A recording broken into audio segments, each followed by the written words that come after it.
नमस्कार मित्रों, मैं ओम प्रकाश गोदारा और आप देख रहे हैं हिस्ट्री बाई ओम प्रकाश गोदारा। मतलब काफ़ी दिनों से कुछ स्टूडेंट के द्वारा या फिर जब गांव में बैठते हैं तब कुछ लोगों के द्वारा इस प्रकार का सवाल दोहराया जाता है कि इतिहास के अंदर जो बातें होती है वो एक काल्पनिक मात्र होती है।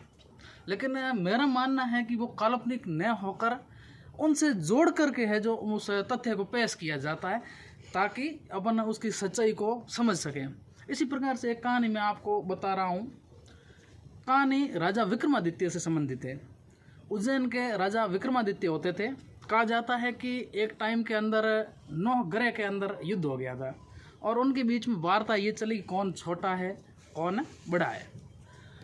फिर ब्रह्मा, विष्णु और महेश इन सब तीनों के पास में जाते हैं। वहाँ इन चीज़ों का न्याय नहीं होता है क्योंकि उनको पता है शनि का स्वभाव है जो बहुत कड़क है। फिर उनको उज्जैन भेज दिया जाता है और उज्जैन के राजा होते हैं उस टाइम विक्रमादित्य। फिर विक्रमादित्य ने एक अनोखी तरकीब से है जो इनका न्याय किया। उन्होंने 9 धातु मंगाए, 9 धातु के आसन मंगाए और उन आसनों पर उनको बैठने के लिए कहा।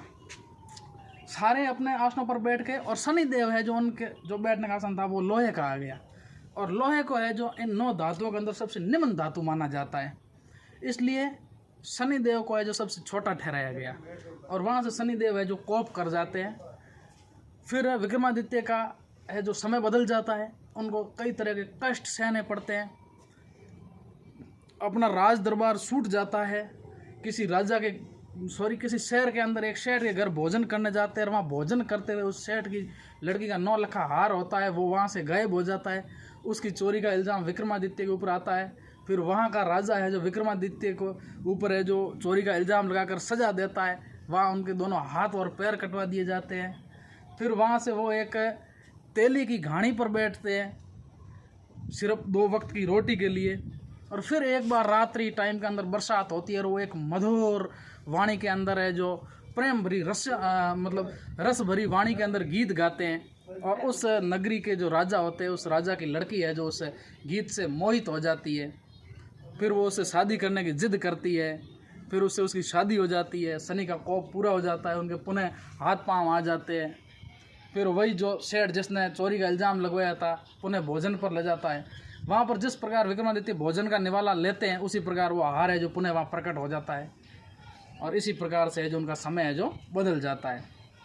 यानी इसको अपन काल्पनिक कहे या कुछ मानो, लेकिन मेरा मानना है कि इस कहानी के माध्यम से ये बताया गया है कि उज्जैन के राजा विक्रमादित्य हुए थे और वो न्यायप्रिय राजा थे।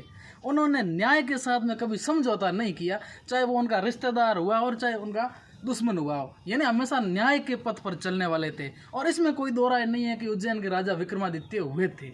ये तो हमें कई उपलब्ध साक्ष्यों से, अभिलेखों से पता चलता है। तो आज की कहानी यहीं पर समाप्त करते हैं और बने रहिए हिस्ट्री बाई ओम प्रकाश गोदारा के इस यूट्यूब चैनल पर।